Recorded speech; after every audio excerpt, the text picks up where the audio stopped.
Call of Duty campaigns are usually very one-sided when it comes to the morality of the main characters. We usually have our blatant heroes, our blatant villains, and nothing else really in between. And of course, whenever the franchise would even dare to break this formula, it causes controversy. A popular new video game actually allows you to be a terrorist and kill people. Take a look. John, a lot of people have a problem, though, where you get to essentially be a terrorist and kill people, and it's very realistic.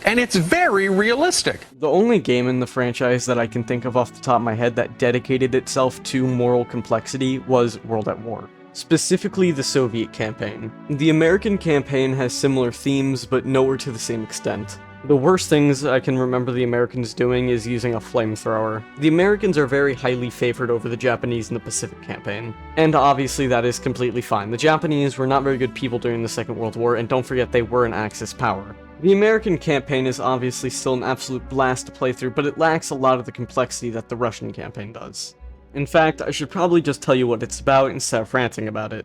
Anyways, this is the moral complexity of the Soviet Union in Call of Duty World at War.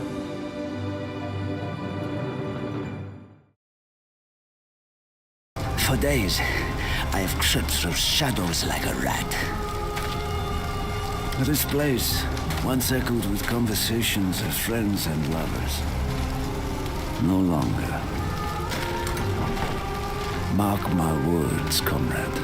One day things would change. We would take the fight to their land, to their people, to their blood. The campaign starts us out in the city of Stalingrad as Dmitry Petrenko as we watch our former brothers get absolutely massacred. Then we meet Sergeant Reznov and help him assassinate a German officer whom he had been hunting for days. Roughly 2 years later, we find ourselves in German captivity when we are then rescued again by Viktor Reznov. Dmitri, finish those rats! Once again, you cheat death. We burn the wheat fields, destroy a few tanks, and start our campaign for the city of Berlin. To make things short, a few things happen, a few people die, and eventually the Soviet flag is flying over the previous fascist city. Now let's talk about the things that I left out. Specifically the characters, the thing that really carries this game. The story is very simplistic, and you could even make the argument that's more of an afterthought. The characters are where the real moral dichotomy comes into play.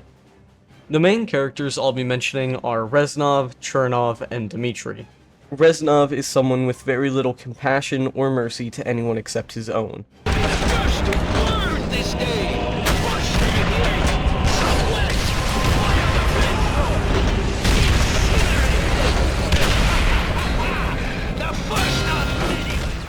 Even for his own, he sees them more as expendable martyrs for the cause. Hold fire! We are too close to our goal to reveal our position. There is nothing we can do for our comrades. Their sacrifice will not go unavenged. Reznov is much more of the devil on the shoulder, if you will, denying mercy to even surrendering German soldiers. Should have shot them, It's only cruel to prolong an animal's suffering.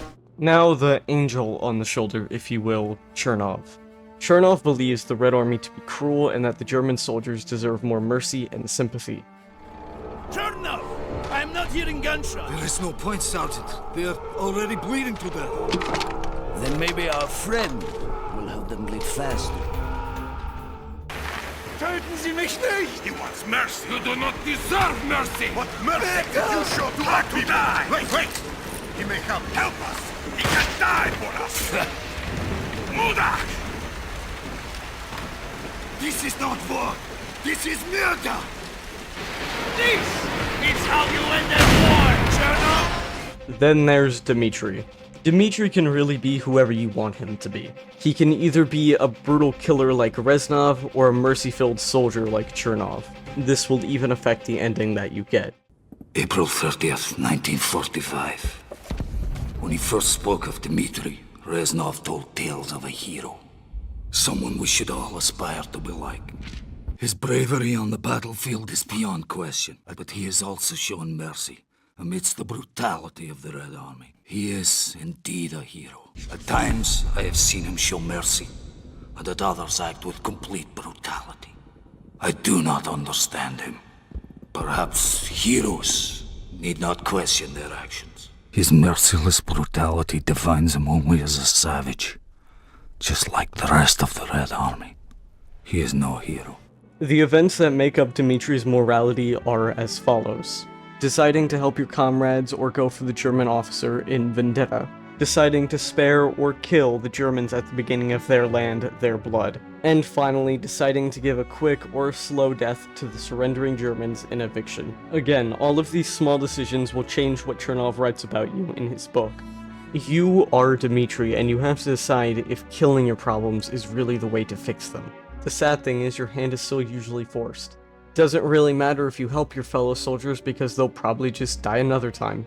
It doesn't really matter if you shoot these guys or leave them to bleed out because they're still ultimately going to die. Exactly the same with these guys. You can't change what happens, but you can change how it happens. And that's ultimately the beauty of World at War's morality. You can't change your surroundings, but you can change how you react to your surroundings. You can either be like Reznov or be like Chernov.